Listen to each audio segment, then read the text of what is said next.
جس کے بعد ہمارے مالی حالات بالکل ٹھیک ہو گئے۔ بھٹی صاحب نے جاتے وقت میرے سر پر ہاتھ رکھا اور مجھ سے کہا کہ وہ مجھے اپنا بھائی سمجھے۔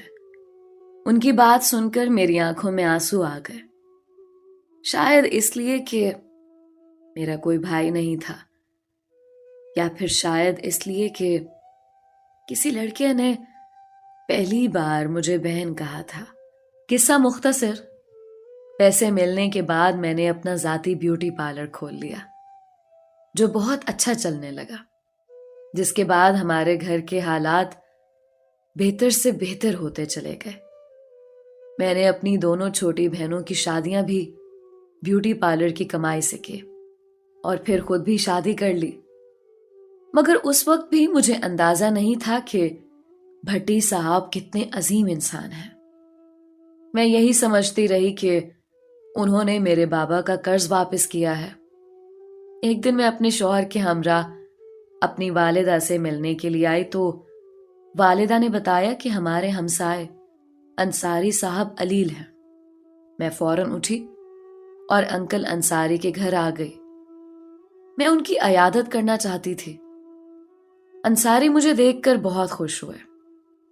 باتوں باتوں میں بھٹی صاحب کا ذکر ہوا تو انکل انصاری نے مجھے یہ بتایا کہ وہ سعودی عرب میں ہیں۔ میں نے کہا کہ وہ بہت اچھے انسان ہیں، انہوں نے ہمارا قرض واپس کر دیا تھا، ورنہ آج کل کون کسی کے پیسے واپس کرتا ہے۔ میری بات سن کر انصاری صاحب ہنس پڑے اور بولے، بیٹا، بھٹی صاحب نے تمہارے والد کا کوئی قرضہ نہیں دینا تھا۔ یہ آپ کیا کہہ رہے ہیں؟ میں نے حیرت سے پوچھا۔ ہاں بیٹا، انصاری صاحب نے جواب دیا، دراصل بھٹی میرے جاننے والا لڑکا تھا۔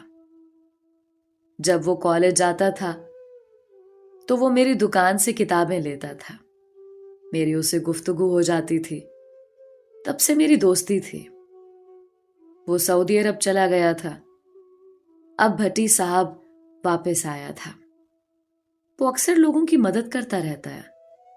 وہ کہتا ہے کہ میں اپنی تنخواہ کا آدھا حصہ ضرورت مندوں میں تقسیم کر دیتا ہوں۔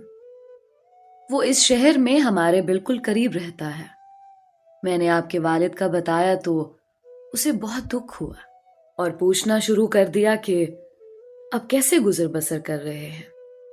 میں نے اسے تمہارے حالات کے بارے میں بتایا تو اس نے تمہاری مدد کا فیصلہ کیا، مگر وہ تمہاری مدد ایسے طریقے سے کرنا چاہتا تھا کہ تمہاری عزت نفس مجروح نہ ہو۔ اس لیے وہ میرے ساتھ آیا اور تمہیں یہ کہا کہ اس نے تمہارے والد کا قرضہ واپس کرنا ہے، حالانکہ وہ تو تمہارے والد کو جانتا بھی نہیں۔ اس نے 3 لاکھ روپے تمہیں اللہ کی راہ میں دیے تھے۔ اب میں بیمار ہوں، نہ جانے کب فرشتہ اجل آ جائے، اس لیے سوچا کہ تمہیں حقیقت بتا دوں، مگر کیونکہ بھٹی صاحب نے اپنا نام بتانے سے منع کیا تھا، اس لیے میں تمہیں اس کا نام نہیں بتاؤں گا۔ اس نے میری بھی کئی بار مالی مدد کی ہے۔ انصاری انکل کی بات سن کر میری آنکھوں میں آنسو آ گئے۔ میں حیران رہ گئی، دنیا میں ایسے لوگ بھی ہوتے ہیں جو دوسرے کی مدد کرتے ہیں اور اس طرح کرتے ہیں کہ جیسے دوسرے ہی ان پر احسان کر رہے ہوں۔ انہوں نے ہماری مدد اس طرح کی جیسے ہمارے والد نے ان پر احسان کیا تھا۔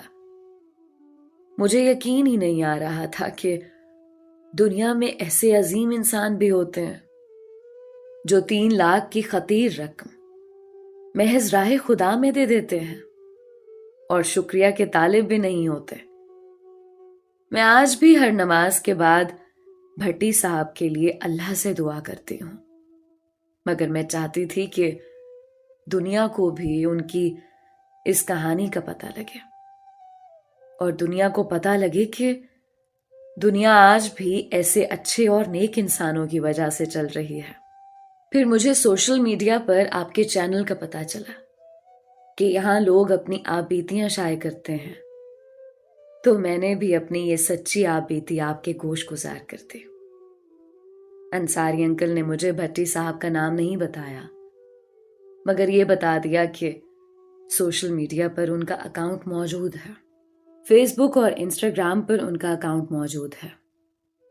میری یہ خواہش ہے کہ یہ آپ بیتی ان تک بھی پہنچ جائے اور آپ کے اس چینل کے توسط سے وہ بھی اس کہانی کو سنیں اور انہیں اندازہ ہو جائے کہ ان کی بہن اپنی دعاؤں میں انہیں ہمیشہ یاد رکھتی ہے، اور اگر ہو سکے تو زندگی میں ایک بار وہ دوبارہ اپنی بہن سے ضرور ملے، کیونکہ میں اس عظیم انسان کی تہہ دل سے شکر گزار ہوں اور ان کا شکریہ روبرو کرنا چاہتی ہوں۔ بھٹی صاحب کا بہت شکریہ کہ اللہ کے بعد انہوں نے ہمیں دوبارہ زندگی